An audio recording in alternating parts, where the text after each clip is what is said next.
Hey everyone, welcome back to my YouTube channel. In today's video, I'm actually going to be doing an Etsy shop critique. This is one of the many free critiques I do every single month for free to give back to my community. So if you would like a chance to win a critique, I will leave the link right below the video where you could sign up.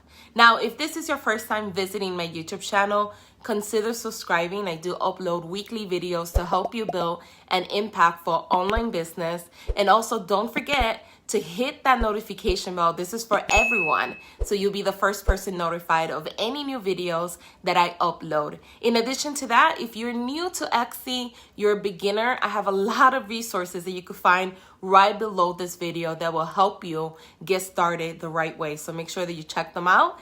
And let's head over to my computer to see who is today's lucky Etsy critique winner. All right, so today's lucky winner is the store called Crash by Karishma. So congratulations. And guys, even if you didn't win today, make sure that you stick around. You watch this video all the way to the end. It's going to be value packed. And everything that I'm about to talk today is applicable for any type of niche. So it doesn't matter even if you didn't win. Make sure that you leave feedback in the comments below as well with any tips that you have for Karishma.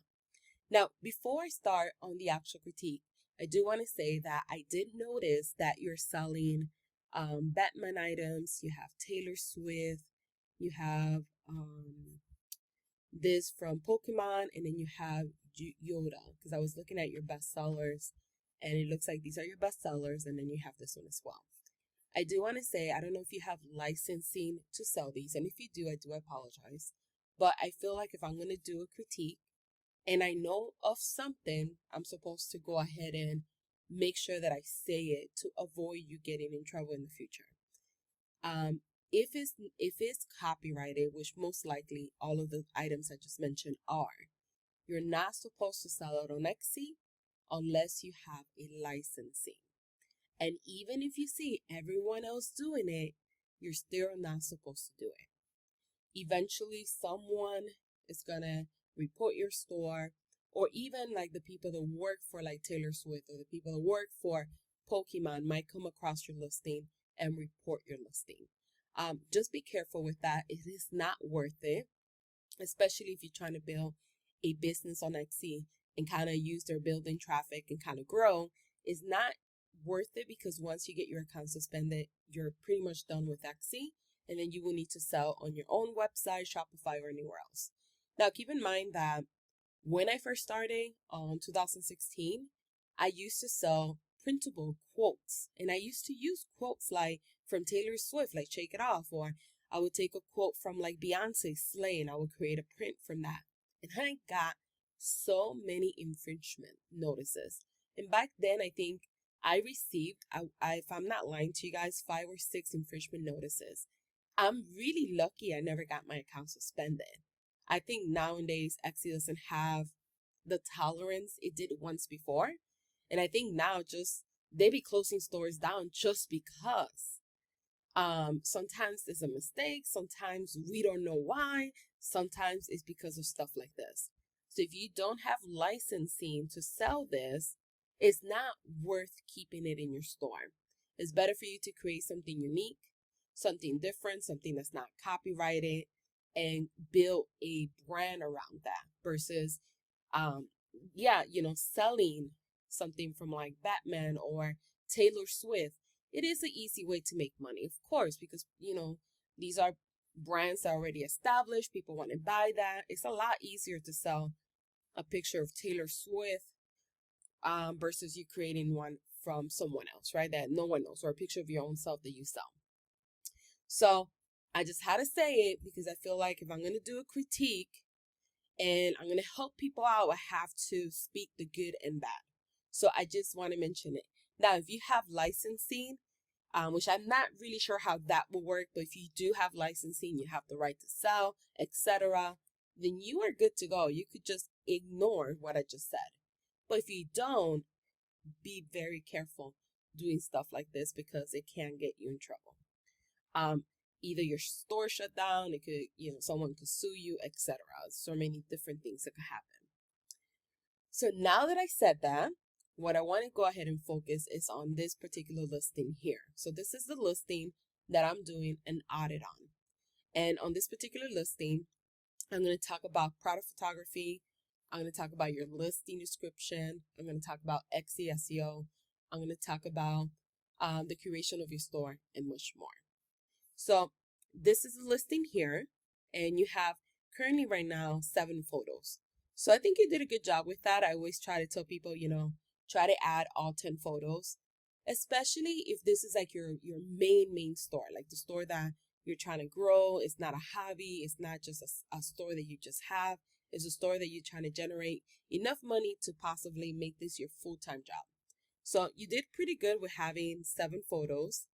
You did good of showcasing the card from this angle, showcasing it, how it opens, how you have blank space inside of it, the size of it, the envelope size. So I think you did a really good job with that. And all of your photos, another thing that I like about your photos, for the most part, all of them are sized the same size, with the exception of, I think, one of them. Let me see. Which one is it? This one is a little bit different from these, are a little bit longer. But I do like that for the aesthetic. I always say, try to make all your photos the same size throughout all of your listings. So you did a good job there. All your photos are clear. They look good. You have this one that says, hashtag. You have your hashtag. You have, a little bit about what your Etsy store sells, like posters, digital printables, greeting cards. Then you have this one, thank you for stopping by. So what I would recommend is, when I was looking at your store earlier, I didn't see anywhere that you have like an email list, like you're collecting emails. Let me see down here. It's the only place I didn't check. So you do have, your website. It says for free stuff, do yourself tutorials. So this is good. What I would focus on is having a specific link where they could get some sort of incentive to join your email list. And what I would do is not only promote it in your About Me section, because some people might not see your About Me section.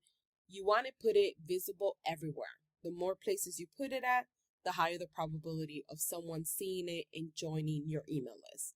So I would even have a picture where you're promoting some sort of incentive for them to join your email list. And then you put the link in your listing description. And then what I will also do is make sure that you have a picture where you ask people, hey, don't forget to favorite our store or favorite this particular listing. And the reason why you want to do that is because not every single individual that comes to your store is going to buy from you the first time around. Especially because people are so overwhelmed with so many options. There's so many stores selling similar items like yourself. So therefore, they're going to shop around first. But if you at least grab their email, or if you at least have them like your store, one benefit of that is that if you have their email, you could remarket to them at a later time. If you have them at least favor your store or favor this listing, whenever you have new updates in your store, or if you're on a sale, they get a notification automatically right here in their updates.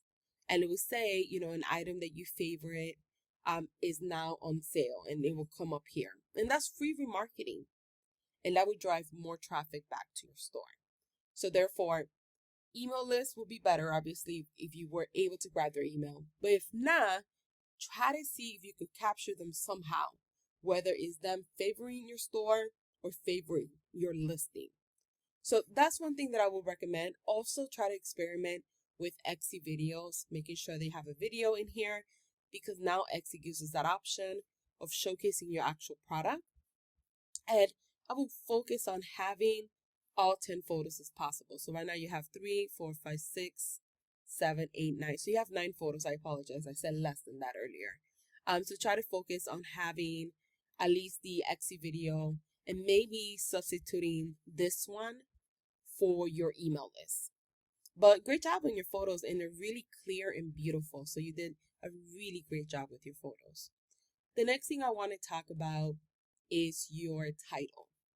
And title and tag relevancy is really important for Etsy's SEO. So making sure that whatever keywords you put in your title, you also use on your tags. And I'm looking at your tags here. So it looks like majority of the keywords that you did put in your title, like coffee lover is right there. And you have cat lover gift. Yeah, so you have a lot of them there. Now, one thing that you have is you're repeating the same keywords. So what you want to do is that instead of having cat lover card, cat lover gift, cat lover here by itself, you have gift for cat lover. Instead of repeating the same phrase over and over and over, Etsy recommends that you change that and use all the different keywords. That way you can amplify your reach. That's going to help you get more reach versus you using the same, because it gets redundant to Etsy. So you want to make sure that you use different keywords in your title and in your tags. You don't want to repeat the same thing over. When you add different keywords, it will amplify your reach and you will get more seen, especially if you're using the right tags. So that would be my first recommendation for you. And what I will also focus on is making sure that when you're doing keyword research, you're using keywords that you could organically rank for. So I'm using eRank Pro. So I do have the paid one in case if it does look different to you guys from your backend. And I'm just doing an audit of your listing. So these are all the keywords that you currently have. And this is the data from eRank.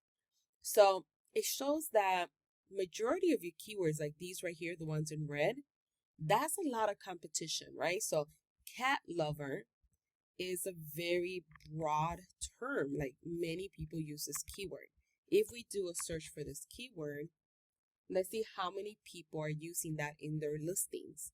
So there's over 88,000 people using the keyword cat lover on their listing. So you definitely want to make sure that whatever keywords you're using, they're not as competitive. It doesn't mean that you can't use competitive keywords, but it is a lot harder to rank for those keywords than when you use organic keywords that you could organically rank for. So what I know always focus on is having keywords that have 30,000 or less in competition and having keywords that have an average search volume of at least 500 and more. You could make educated guesses if you can't find keywords, and if you find keywords that have 100 search per month or 200, that's okay. As long as it has some type of traction and it doesn't have too much competition, so you could still drive traffic back to your store. But a lot of these keywords are not really doing anything for you. They're very super competitive. This one is a very general keyword. When you go to Etsy, as you can see, there's all types of things that are related to cats. So when you sell a product, you want to speak to your target customer.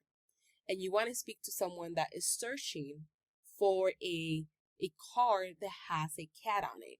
So you have to be very specific when you're choosing keywords. And a lot of times it's better to use long tail keywords that accurately describes what you sell, because those tend to be, one, less competition. It does have less search volume, but the conversion rate is a lot higher because people searching for that specific product are searching for something that they are searching with an intent to buy. And if they find it, they're going to buy it. So that's why they have higher conversion rates. So all of these here that have zero data, or it has less than 20, I would get rid of these keywords. They're not really helping you. And then even these that have a little bit of traction, look at the competition, it's crazy. And then this one doesn't have any type of data, meaning that Etsy and eRank didn't report anything back due to the fact that not too many people are searching for meow greeting card. So it would just be, a little bit more keyword research. And what I would use is on eRank, if you do use eRank, they have a tool called Keyword Explorer. And what I would do is I would sit down and think about my product, and I would write down 10 to 15 keywords that accurately describe what you sell and do keyword research. And try to focus keywords that have that describes what you sell. Something like this with cat. I'm assuming this is a long tail keyword here. Valentine's Day card with cat. and that's why it's there. Sometimes you're going to see this data here. You're going to see like the one, you're going to see this here that says oversaturated, and then it's oversaturated because you're using that one keyword there. If this is working for you, this long tail keyword, and it is driving you traffic, I would just leave it how it is. I wouldn't change it. But if it's not working for you and you're looking at your Etsy stats, then I would change it. So just keep that in mind. Some long tail keywords, unfortunately, you do have to break them down into two. And when you do that, the data looks a little bit different here. So with those, what I would do is I would still use them, but just keep an eye and see if those two keywords are driving you any type of traffic. In the long run, if they're not, then they're not worth keeping either. So just keep that in mind. But definitely work on your keywords. Make sure that what you're describing is exactly what you're selling.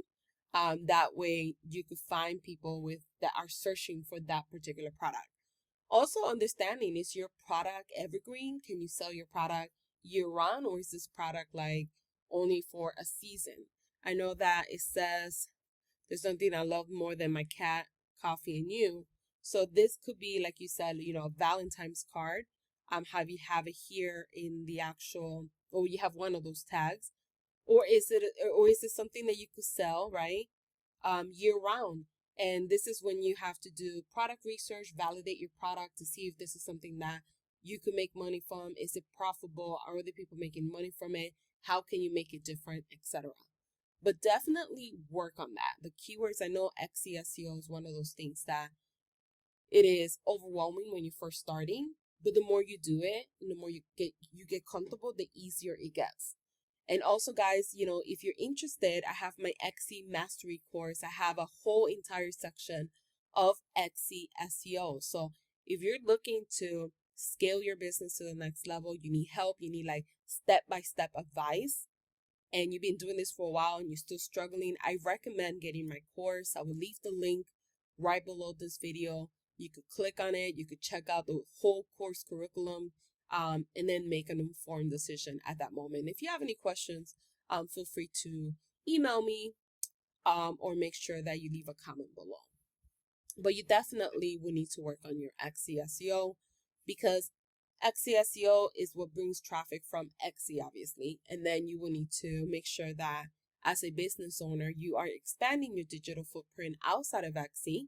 So therefore, you could drive additional traffic from other platforms, whether it's Pinterest, whether it's YouTube, your email marketing, Facebook, Instagram, etc. Now, one thing that I did notice about your listings is that you put keywords up here, and then you have a string of keywords down here.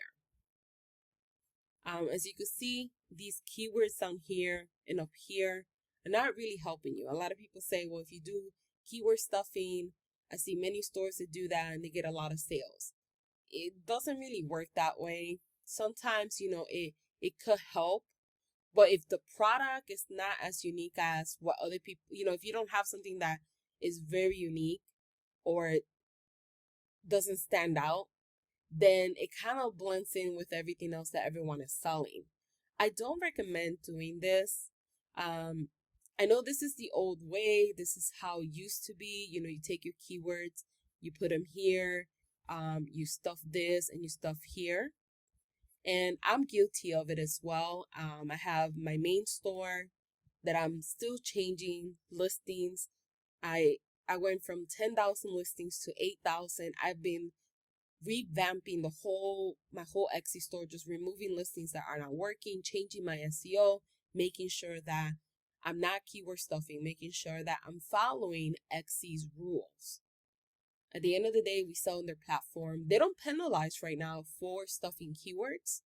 Google does. So if you have a blog, you shouldn't do it on your blog. Pinterest actually penalizes, or their people that actually stuff keywords, they have it in their actual terms of conditions. They say it. Etsy hasn't gotten that far yet. But if I'm completely honest with everyone, it's better for you to create your listings without keyword stuffing, because if they ever change that, everyone that has keyword stuffing, including my stores, are gonna get penalized so bad. And I don't want no one to go through that. So the advice that I'm giving you is not based on whether you saw someone else doing it, if I'm doing it, or such and such is doing it. I'm giving you advice based on what I'm changing for my own stores, and I'm giving you advice based on what Etsy wants us to do. The reason why they don't want keyword stuffing is because they want to make sure that when customers visit your store, they have a good experience. They could read the title, they're not getting confused on why so many repeated keywords. And when they're reading the listing description, they don't want to read all of this down here. A better way to do it is, okay, take advantage and put keywords in your title, but make sure that when people read it, it's easy to read. So make sure that you have a balance. So make sure that you include as many keywords, but make sure that when people are reading it, it's easy for them to read it. And the same here. Make sure that you include your keywords in your listing description so you can rank, but don't do it this way. Like, don't put them all down here. Put them in your actual listing description. And you see how you have keywords on here that has lesbian, LGBT, or you have another one I saw, Yoda. I think I saw Yoda somewhere. This, right here, Yoda baby, right? Baby Yoda. These keywords have nothing to do with this particular listing.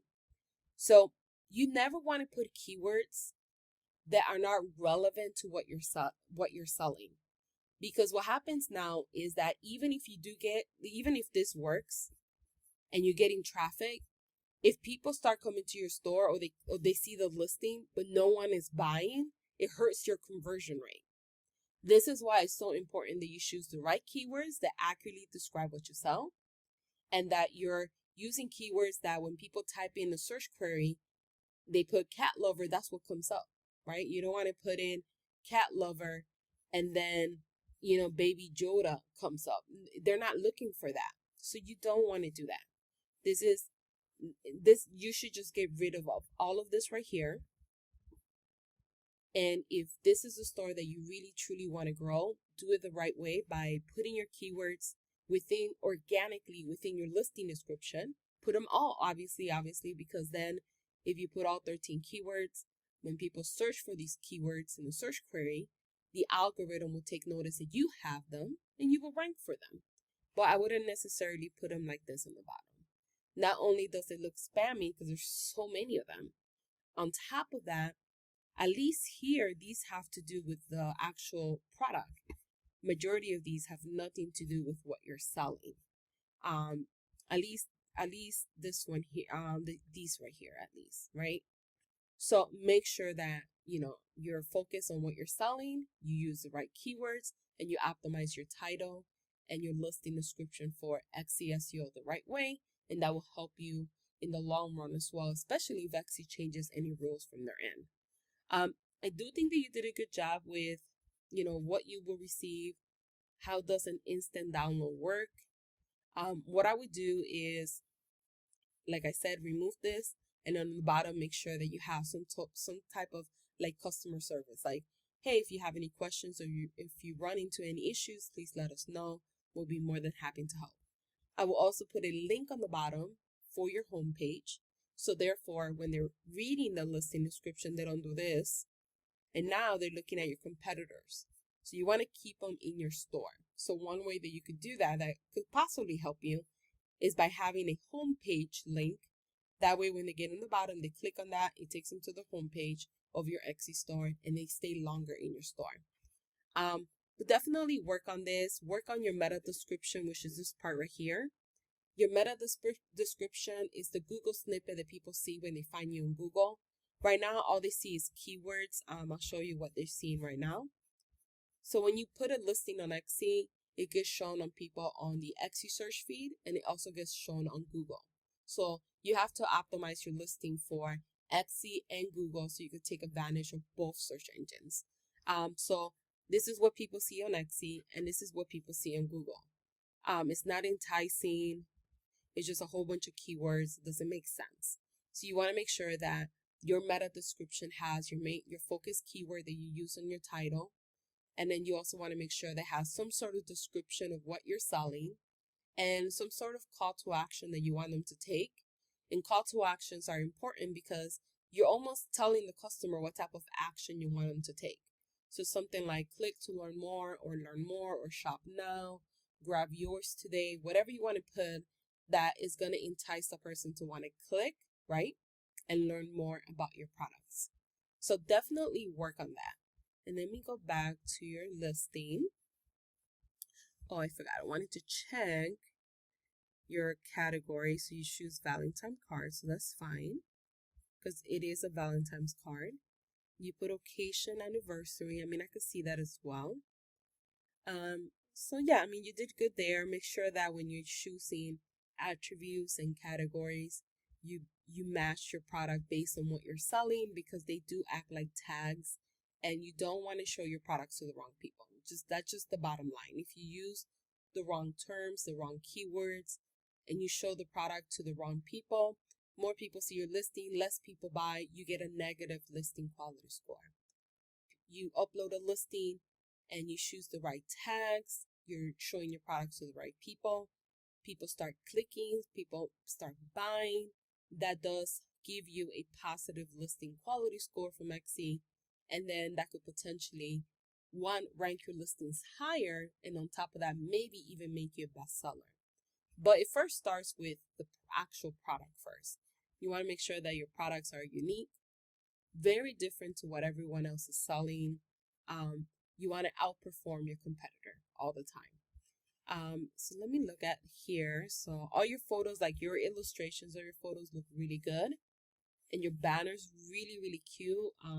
Wishing everyone a happy new year. Love your photo. You do have creative eye. I mean, something that I personally don't have as much. Your updates are really, really cute. You took the time to create an awesome about me story here. So great job there. You have details about your business. This is great. A lot of people don't take advantage that this is the only section in your store that you could actually put a hyperlink, and you actually took advantage of that. So great job for that you did that. And then you have your links down here as well as here. So I think in that sense, you did really, really great. You have your production partners. You have majority of the stuff filled out. You have your frequently asked questions. So yeah, I mean, you're doing a good job. I think the biggest takeaway from looking at your store is be careful with infringement. Make sure that you are not doing keyword stuffing. Make sure that you do optimize it. I'm not saying don't use tags on your title. You have to, right? So you could get found. What I'm saying is make sure that you don't add the keywords in your listing description like string, like how you did. Just optimize it within your content, and then make sure that your title is easy to read, but then also optimize for SEO. But these are my tips for you today on Karishma. Guys, if you have any tips for her, make sure that you leave them below on constructive feedback, right? Because we're trying to create a community that we all feel comfortable with each other to help each other grow. So make sure that you leave comments below. And thank you everyone for watching.